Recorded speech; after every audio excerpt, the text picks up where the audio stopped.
ကျွန်တော်တို့ piano lesson ကိုစတင်လေ့လာဖို့အတွက်တော့ကျွန်တော်ရွေးချယ်ထားတဲ့စာအုပ်တော့ဒီ John Thompson Easiest Piano Course သူကတော့ part 1 part 2 part 3ထိရှိတယ်ဒီစာအုပ်လေးကတော်တော်လေးကောင်းတဲ့အခြေခံလဲကြရတယ်ပြီးတော့ကိုယ်တိုင်လည်းလေ့လာခဲ့မှုတဲ့စာအုပ်ဖြစ်တဲ့အတွက်ကြောင့်ကောင်းတယ်လို့ recommend ပေးချင်တယ်ပေါ့နော်ပြီးတော့ဒီမှာကသချင်းတွေတော်တော်လေးပါတယ်ဒီ book 1မှာတော့ page number 40လောက်ထိရှိတယ်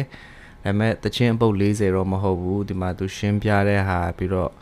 ဒီ theory lesson လေးတွေလည်းပါတာပေါ့နော်ကျွန်တော်အခုရှင်းပြချင်တာကကျွန်တော်တို့piano စလေ့လာမဲ့လူတွေအတွက်တော့ပေါ့အားလုံးကတော့ piano တော့တွေ့ဘူးကြမယ်ပြီးတော့ဒီမှာတော့လက်ရှင်းပြထားတယ်ပေါ့နော်ကျွန်တော်ဒီမှာ black key နှစ်ခုနဲ့ဒီအောက်ကဟာလေးဆိုကျွန်တော်တို့ C ပေါ့နော်အလွယ်နီးမှတ်တယ်လို့လည်းပြောလို့ရတာပေါ့နော်သူကဆင်လိုက်တိုင်းမှာနော်ဒီpiano ကခလုတ်တွေအကုန်လုံးက C D E F G A B C ဆိုပြီးတော့ octave align နဲ့ရှိတာဖြစ်တယ် okay ကျွန်တော်တို့ဒီမှာပေါ့နော် okay ဒါဆိုရင်ကျွန်တော်တို့ဒီမှာတွေ့နေကြပါတော့ black key 2ခု black key 3ခုဒီလိုမျိုးဒီဒါဆိုရင် C D E F G A B C ဆိုပြီးတော့ဒီလို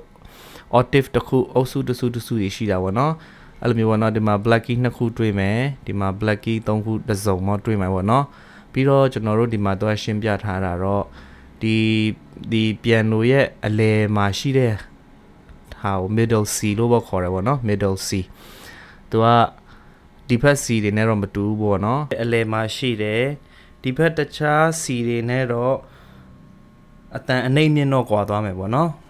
okay ကျွန်တော်တို့အခုဒီမှာကနားလည်ထားရမယ့်ဟာ middle C on the music အဲ့လိုမျိုးပြောထားတယ်ပေါ့နော်ပြီးတော့ကျွန်တော်တို့ဒီမြင်ဘူးကြမှာပါဒီ international notes ကို staff note လို့လည်းခေါ်တယ်အဲ့မှာဒီလို line နေနဲ့သူက notes သင်္ကေတတွေ notes value တွေကိုသူတို့ဒီ line တွေပေါ်မှာဖော်ပြပေးတယ်ပေါ့နော်ပြီးတော့ဘယ် key ကဘယ်နားမှာရှိတယ်ဘယ် key ကဘယ်မှာလဲဆိုတာတော့ဒီ note မှာသေချာကြည့်လို့ဖော်ပြကြတယ်အဲ့ဒါကိုကျွန်တော်တို့ the staff လို့လည်းခေါ်တယ်ပေါ့နော်ပြီးတော့ဒီမှာကျွန်တော်တို့သိရမှာ clef sign တွေရှိတယ် clef sign တွေဆိုတာဘာကိုပြောလဲဆိုတော့ကျွန်တော်တို့ဒီမှာမြင်ဘူးကြမှာပါဒီလိုမျိုးလေးပေါ့အဲ့ဒါကို triple clef လို့ခေါ်တယ်ဒီဘက်ကဟာကိုကျတော့ bass clef လို့ခေါ်တာပေါ့နော်ဒီ triple clef ကအများအဖြစ်တော့ right hand နဲ့တီးတယ်ဒီ bass clef က left hand နဲ့တီးတယ်ပေါ့နော်အဲအကြောင်းသူက clef sign တွေကိုပြောပြထားတာဖြစ်တယ်ပြီးတော့ကျွန်တော်တို့ဒီမှာ international notes ကိုစလေ့လာတဲ့အခါမှာဘာတွေသိရမလဲဆိုရင်ဒီလိုမျိုးကိုကြောက်ပါနော်ဒီလို line လေးတွေကို bar line လို့ခေါ်တယ်ဒီ bar line တစ်ခုနဲ့တစ်ခုကြားကို measure လို့ခေါ်ပါတယ်ပြီးတော့ကျွန်တော်တို့ခုနပြောပြသလိုပဲဒီမှာ triple clef right hand နဲ့တီးမယ် bass clef left hand နဲ့တီးမယ်အဲကြောင့်သူကဒီမှာလဲဖော်ပြထားပေးတယ်လေ left hand ပြီးတော့ left hand မှာဆိုကျွန်တော်တို့ဒီမှာfinger number တွေပါတယ်ကျွန်တော်တို့လက်ချောင်းတိုင်းမှာ number လေးတွေရှိတယ်ပေါ့နော်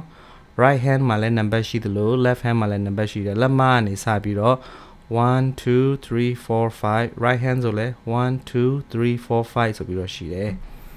ပြီးတော့ကျွန်တော်တို့ဘာပြောစားလေးလာမလဲဆိုတဲ့ခါကျတော့ကျွန်တော်တို့ဒီမှာ timing နေပေါ့နော် count 4 timing ရှိမယ်3 4ရှိမယ်2 4ရှိမယ်ဒါကတော့ basic ပေါ့နော်နောက်ပိုင်း advance ရောက်သွားတဲ့အခါမှာလိုမျိုး time signature အများကြီးရှိတာကျွန်တော်တို့နားလည်လာလိမ့်မယ်တချင်းတွေတီးခါမှာကျွန်တော်တို့တွေးလာတတ်တယ်ပေါ့နော်4 ဆိုရင်ဒီတပားမှာ